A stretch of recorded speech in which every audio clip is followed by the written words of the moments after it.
ये अपना संपूर्ण उत्सर्ग जिसने कर दिया, आज उस व्यक्ति का जन्म दिन है और ये गौरव का विषय है कि हम उस भारत की संतान हैं जिस भारत के सुभाष बाबू भी संतान हैं। मुझे लगता है कि ये सोच भर जो है हमारे अंदर एक नया विश्वास और एक नई प्रेरणा भर देती है। अखंड हिंद फौज भारत के उस अधूरे सपने को, उस अधूरे चिंतन को और उस आवश्यकता को पूरा करता हुआ दिखाई देता है जो काफी पहले ही हो जाना चाहिए था। मेरा मानना है कि हम सभी राष्ट्र निर्माण में जो लोग लगे हुए हैं, जो इस धरा पे जन्म लिए हैं, उनके व्यक्तित्व का निर्माण और उनको राष्ट्र निर्माण के लिए उपयोगी बनाया जाना, ये दोनों ही कार्य हमारे राष्ट्र के अत्यंत ही आवश्यक कार्यों में से एक हैं। और अनुशासन की शिक्षा देना, यूनिफॉर्म में एक साथ एक जैसा खड़ा करना, समानता का बोध कराना, भातृत्व का बोध कराना, एक दूसरे को लेकर के साहचर्य का बोध कराना, साथ में अपने आप को निछावर कर देने के जज्बे को भर देना, पराक्रम का एहसास कराना और तमाम न जाने कितने गुणों को लेकर के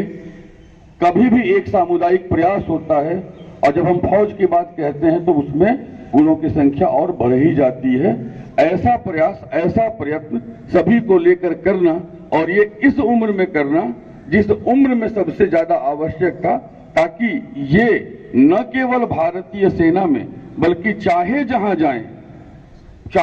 जाएं हम ये विश्वास से कह सकें कि जब भी जरूरत पड़ेगी इस देश को, इस देश का हर आदमी इस देश का फौजी है और सीखा हुआ फौजी है, जज्बे से लड़ने के लिए तैयार फौजी है। इस चीज को,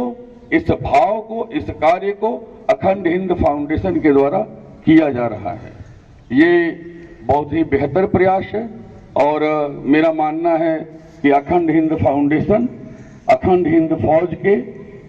क्रियाकलापों में जिस तरह से तेजी से पिछले वर्षों में वृद्धि करता आया है, बहुआयामी व्यक्तित्व को उभारने का प्रयास करता आया है, जैसा इनके अंदर अनुशासन डालता आया है। और मैं देख रहा था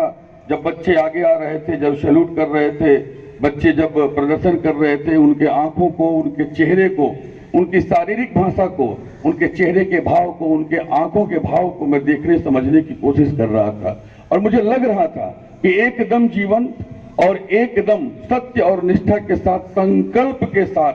खड़े ये बच्चे कुछ कह रहे हैं और एकदम वही कह रहे हैं जो मुझसे पूर्व हमारे वक्ता ने कहा कि अब उन्हें इस बात का पूरा विश्वास है कि आने वाले समय का भारत एकदम बेहतर है और उन्हें किसी भी तरह का मन में कोई मलाल नहीं है कि हमारी पीढ़ियां, हमारा भारत, और जैसा कि अभी हम गुनगुना भी रहे थे कि ये देश रहना चाहिए, ये भारत रहना चाहिए,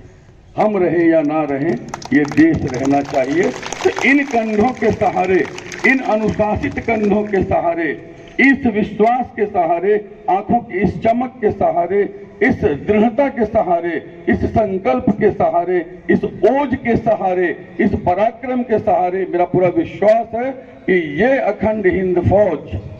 आने वाले समय में जब मेडिकल के क्षेत्र में होगी तो भी अखंड हिंद फौज के अनुशासन, त्याग, धैर्य, पराक्रम को मेडिकल के फील्ड में प्रदर्शित करेगी। जब वो इंजीनियरिंग के फील्ड में होगी तो वो वहां प्रदर्शित करेगी। जब वो एजुकेशन के फील्ड में होगी तो वो चीजें एजुकेशन के फील्ड में देखी जाएंगी। इस देश में अगर किसी चीज की कमी थी तो संकल्प, अनुशासन और संपूर्ण निष्ठा की। मेरा पूरा विश्वास है कि अखंड हिंद फाउंडेशन ने उस जगह पर, एकदम उस जगह पर हाथ रखा है जो चार्ल्स मैकाले के शिक्षा पद्धति के बाद कहीं न कहीं अगर हम कहें तो चीजें बिखरती हुई दिखाई देती हैं। उनको सहेजने और संभालने का जो कार्य इस फाउंडेशन ने किया है, हम चिर कृतज्ञ हैं एक देश के नागरिक के नाते, और आपने अतिथि के रूप में अपने बीच में बुलाया है, हम उसके लिए आपके आभारी हैं। एक बार पुनः सुभाष चंद्र बोस जी को शत शत नमन करते हुए और उन्हीं शब्दों को गुनगुनाते हुए जो सुभाष चंद्र बोस जी की इंडियन नेशनल आर्मी आईएनए ने जो लिखा था, कदम कदम बढ़ाए जा खुशी के गीत गाए जा। हम एक एक कदम आगे बढ़ाएंगे, हम हंसते हुए आगे बढ़ेंगे और ये हम सब, हमारा जीवन, हमारा एक एक रक्त की बूंद, हमारा सब कुछ इस देश के लिए है और हम इस देश पर उसे लुटाते चलेंगे, निछावर करते चलेंगे और इस विश्वास के साथ निछावर करते चलेंगे कि सुभाष बाबू ने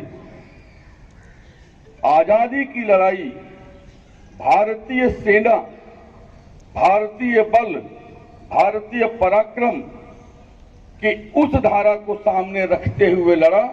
जिस धारा को 1857 के वीरों ने लड़ा,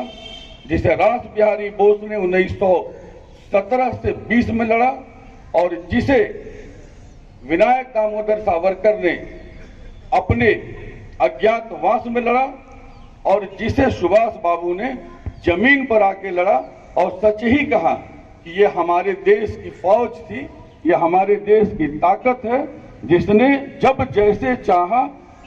तब इस देश को उस धारा में ले जाने में सफल रहे। एक बार पुनः उस फौज को नमन, हर योद्धा को नमन, उभरते हुए योद्धा को नमन, भविष्य के योद्धा को नमन और अखंड हिंद फौज को एक बार पुनः सलाम, salute, a big salute to Akhand Hind फौज। और हम विश्वास करते हैं कि आने वाले समय में अखंड हिंद फौज प्रत्येक विद्यालय में होगा, हर गांव में होगा, हर कस्बे में होगा, हर जगह पर होगा और भारत के सामाजिक, आर्थिक, सामरिक चिंतन की बुनियाद में होगा। इन्हीं शब्दों के साथ मैं अपनी बात यहीं पे समाप्त करता हूं। सुभाष बाबू को पुनः शत शत नमन।